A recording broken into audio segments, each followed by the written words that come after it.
Learners, आप सभी का स्वागत है आपके अपने YouTube चैनल जेआरएफ ममता सैनी में।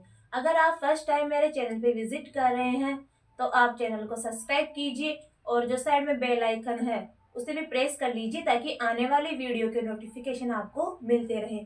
अगर आपको मेरे वीडियो अच्छे लगते हैं तो प्लीज आप वीडियो को लाइक कीजिए, शेयर कीजिए और कमेंट करके मुझे अपना फीडबैक देते रहिए। देखिए, आज जो अपन पढ़ने वाले हैं वो पढ़ने वाले हैं अपन भारतीय संविधान की प्रस्तावना। तो भारतीय संविधान की प्रस्तावना पढ़ने से पहले अपने को ये पता होना चाहिए कि संविधान किसे कहते हैं। देखिए, प्रत्येक देश का अपना एक अलग अलग संविधान होता है, वैसे ही भारत का भी एक संविधान है। आखिरकार संविधान किसे कहते हैं? देखिए, किसी भी राष्ट्र के अंदर शासन व्यवस्था संचालित करने के लिए नियम कानूनों का एक संग्रह होता है। वो संग्रह ही क्या कहलाता है? वो संग्रह अपना संविधान कहलाता है। तो देखिए, जो भारत का संविधान है उसके अंतर्गत एक उद्देशिका, एक प्रस्तावना है जिसे अपन भारतीय संविधान की कुंजी, भारतीय संविधान की आत्मा भी कहते हैं। तो देखिए, जो भारतीय संविधान की प्रस्तावना है उसको इंग्लिश में लिखने का कार्य किसने किया था? तो इंग्लिश में लिखने का कार्य किया था अपने प्रेम बिहारी नारायण रायजादा ने। किसने किया था? प्रेम बिहारी नारायण रायजादा। और जो इसे हिंदी में लिखने का कार्य किया था, इसको हिंदी में लिखने का कार्य किया किसने था? वो किया था वसंत कृष्ण वेद ने। किसने किया था? वसंत कृष्ण वेद ने।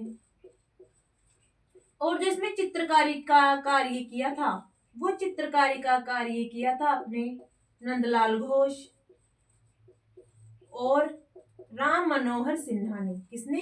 राम मनोहर सिन्हा ने। देखिए, सबसे पहले जो संविधान दिवस मनाया गया था वो संविधान दिवस मनाया गया था 2015 में। और कब मनाया जाता है संविधान दिवस? 26 नवंबर को मनाया जाता है। तो आइए अपन भारतीय संविधान की प्रस्तावना को अब देख लेते हैं। और उससे पहले मैं आप लोगों से कहना चाहूंगी कि प्लीज आप वीडियो को लाइक जरूर कीजिए। तो देखिए, भारतीय संविधान की प्रस्तावना इस प्रकार है। हम भारत के लोग भारत को एक संपूर्ण प्रभुत्व संपन्न समाजवादी पंथनिरपेक्ष लोकतांत्रिक गणराज्य बनाने के लिए तथा इसके समस्त नागरिकों को सामाजिक, आर्थिक, राजनीतिक न्याय, विचार, अभिव्यक्ति, विश्वास, धर्म और उपासना की स्वतंत्रता, प्रतिष्ठा और अवसर की समता देने और उन सब में व्यक्ति की गरिमा, राष्ट्र की एकता और अखंडता सुनिश्चित करने वाली बंधुता बढ़ाने के लिए हम दृढ़ संकल्पित होकर अपने इस संविधान सभा में आज तारीख 26 नवंबर 1949 ईस्वी मिति माघ शुक्ला सप्तमी संवत 2006 विक्रमी को एतत् द्वारा संविधान को अंगीकृत, अधिनियमित और आत्मार्पित करते हैं। तो ये हो गई है अपने भारत की संविधान की प्रस्तावना। तो देखिए, इसकी जो भाषा है ना भारतीय संविधान की प्रस्तावना की, वो भाषा ली गई है ऑस्ट्रेलिया से। देखिए, इसमें कुछ शब्द है जिनको अपने को ध्यान रखना पड़ता है। जैसे अपने प्रतियोगी परीक्षा के अंदर आ गए कि भारतीय संविधान के इन शब्दों को क्रम से जमाइए या क्रम से इनको सुमेलित कीजिए। तो अपन कैसे करेंगे? तो अपने को सबसे पहले ध्यान रखना है कि उसमें पूछा जाता है एक तो न्याय के बारे में, एक पूछा जाता है स्वतंत्रता, एक समता और एक बंधुता।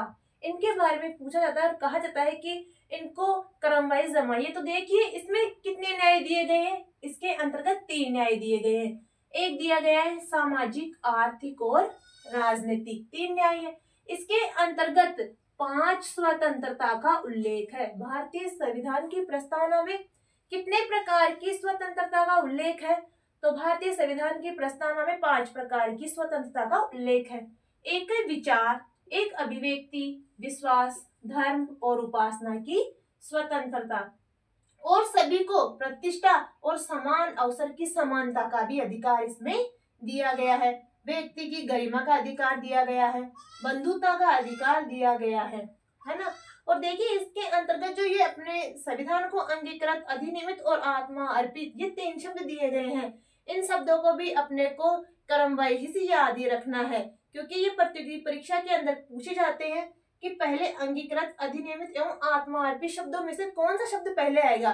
तो पहले आएगा अपना अंगीकृत, अधिनियमित और फिर आत्मा अर्पित। तो अपने को इन शब्दों का ध्यान रखना है।